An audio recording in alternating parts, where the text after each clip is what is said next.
جمعہ نماز میں 14 رکعت پڑھی جاتی ہے۔ سنت موقدہ 4 رکعت، فرض 2 رکعت، سنت موقدہ 4 رکعت، سنت موقدہ 2 رکعت، نفل 2 رکعت۔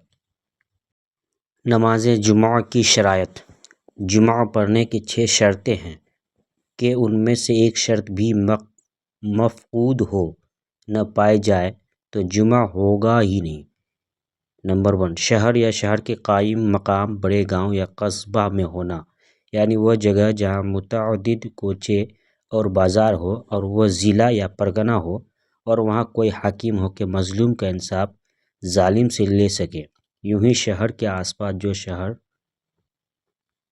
کی مصلحتوں کے لیے ہو، جسے فنائے مصر کہتے ہیں، جیسے قبرستان، فوج کے رہنے کی جگہ، کچہریاں، اسٹیشن، وہاں بھی جمعہ جائز ہے۔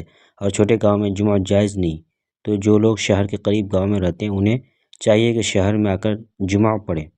سلطان اسلام یا اس کا نائب جس نے جمعہ قائم کرنے کا حکم دیا اور جہاں اسلامی سلطنت نہ ہو وہاں جو سب سے بڑا فقیہ یا سنی صحیح عقیدہ ہو، احکام شریعہ جاری کرنے میں سلطان اسلام کے قائم مقام ہوتا ہے، لہٰذا وہی جمعہ قائم کرے۔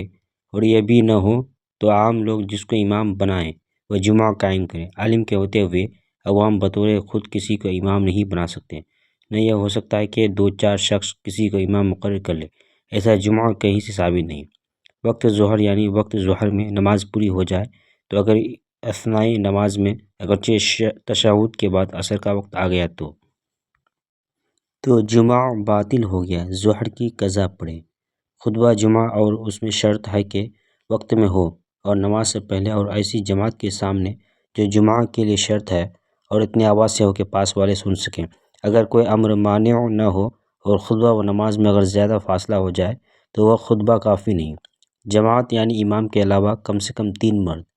اذن عام یعنی مسجد کا دروازہ کھول دیا جائے، جس مسلمان کا جی چاہے آئے، کسی کو روک ٹوک نہ ہو۔